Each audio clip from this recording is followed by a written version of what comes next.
తులసి coffee.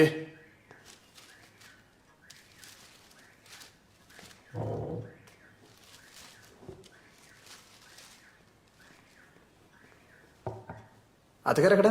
అమ్మ ఊరు వెళ్ళిపోయింది.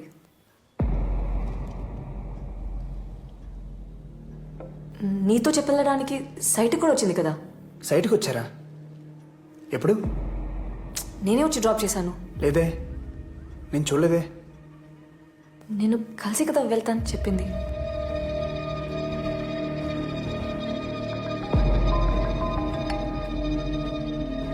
చెప్పు.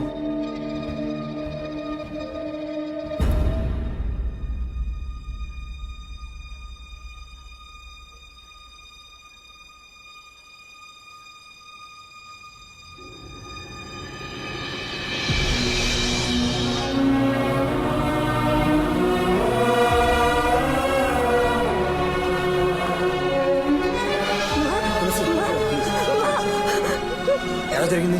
ఆవిడ లిఫ్ట్లో ఉందన్న విషయం ఎవరికి తెలియదు సార్. తెలుసుంటే ఎలాగోలా సేవ్ చేసి ఉండేవాళ్ళం. పాపం ఊపిరాడక చనిపోయారు.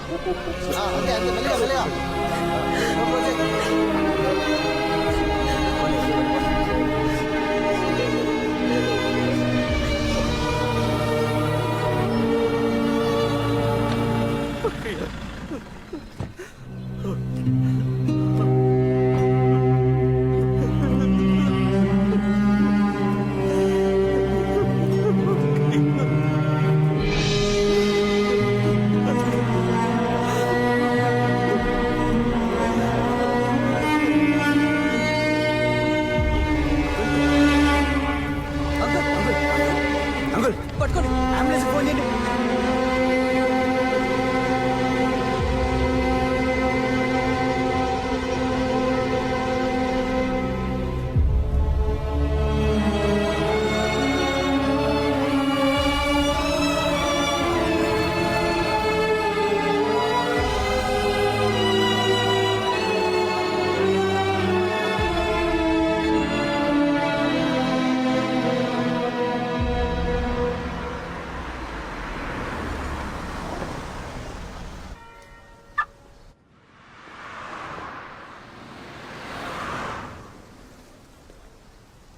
తమ్ముడు, నువ్వెంత బాధపడుతున్నావో నాకు అర్థమవుతుంది.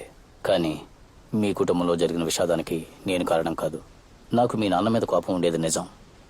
దానికి మీ కుటుంబాన్ని నాశనం చేసేంత చెడ్డవాడిని మాత్రం కాదు. ఏదో బ్యాడ్ టైం. నీకేదైనా సహాయం కావాలంటే ఏ టైం అయినా సరే తప్పకుండా నాకు కాల్ చేయి. అది చెప్పి వెళ్దామని వచ్చాను. ఉంటాను తమ్ముడు.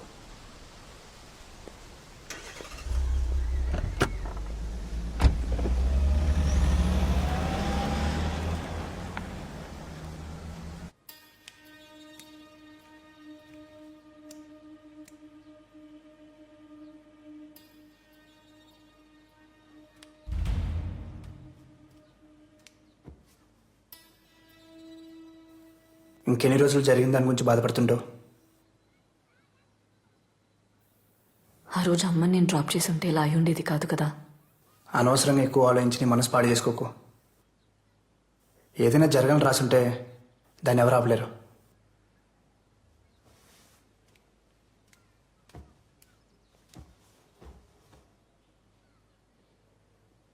నువ్వు నార్మల్ అవ్వాలి, మళ్ళీ హాస్పిటల్కి వెళ్ళాలి.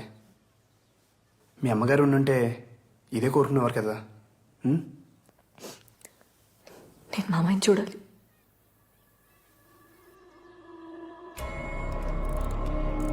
He's fine. ఇంకో 2 డేస్లో నార్మల్ వర్క్ షిఫ్ట్ చేస్తాం. ప్రస్తుతానికి ఆయన డిస్టర్బ్ చేయకుండా ఉంటే మంచిది.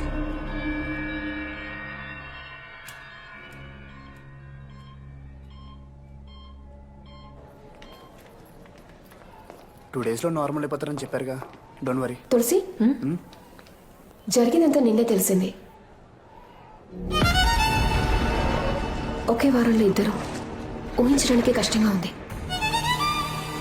I'm sorry. Uncle will be fine. నీకెప్పుడేం కావాలన్నా నాకు కాల్ చేయి. సరేనా? బాయ్.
మొత్తం డీటెయిల్స్ పూర్తిగా నోట్ చేయి.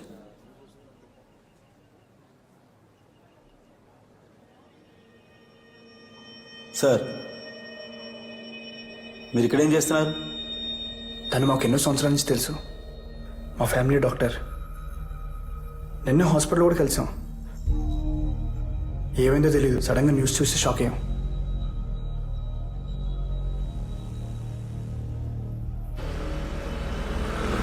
ఖచ్చితంగా ఈ 3 చావులకి మీకు ఏదో సంబంధం ఉంది.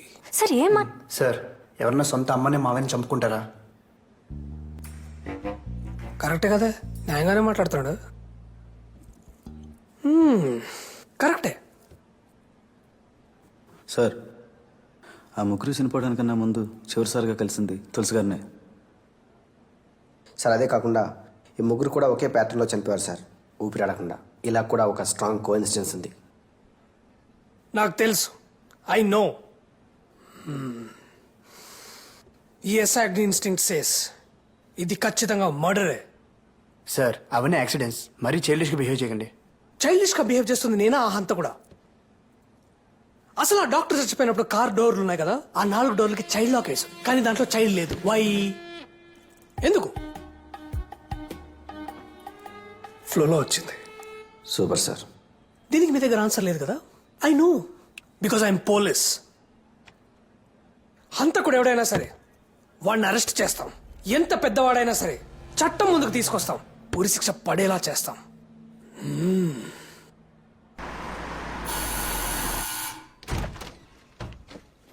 మావయ్య ఎలా ఉన్నారు? బాగున్నానమ్మా. ఆరోగ్యం ఎలా ఉంది? బాగుంది. పర్వాలేదు కదా? ఎప్పుడు డిశ్చార్జ్ అయ్యారు? ఈ రోజే. చెప్పాల్సింది కదా అంకుల్, పికప్ చేసుకోవడానికి వచ్చేవాళ్ళని. ఏం పర్లేదు బాబు. నేను అర్జెంట్గా సైట్కి వెళ్ళాలి. మీరు మాట్లాడుతూ ఉండండి.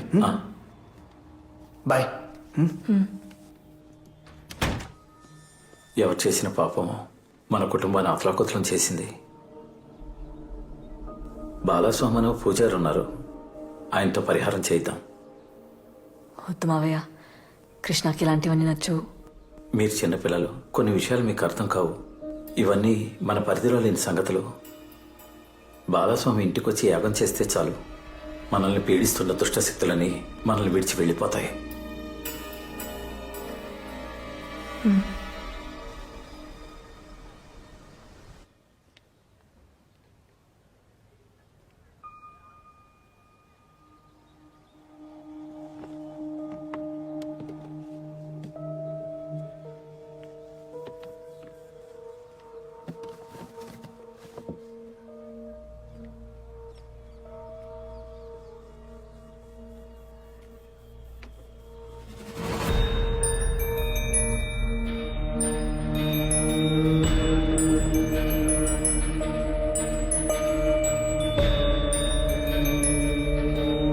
ఎవరు చేసిన పాపం మన కుటుంబాన్ని అతలకుతలం చేసేసింది. ఈ ముగ్గురు కూడా ఒకే ప్యాటర్న్లో చనిపోయారు సార్, ఊపిరాడకుండా. ఇలా కూడా ఒక స్ట్రాంగ్ కోఇన్సిడెన్స్ ఉంది. అసలు ఆ డాక్టర్ చచ్చిపోయినప్పుడు కార్ డోర్లు ఉన్నాయి కదా, ఆ 4 డోర్లకి చైల్డ్ లాక్ వేసాం, కానీ దాంట్లో చైల్డ్ లేదు. వై? డ్రైవర్ ఏమైంది? డోర్ లాక్ అయింది. చైల్డ్ అయింది మేడం.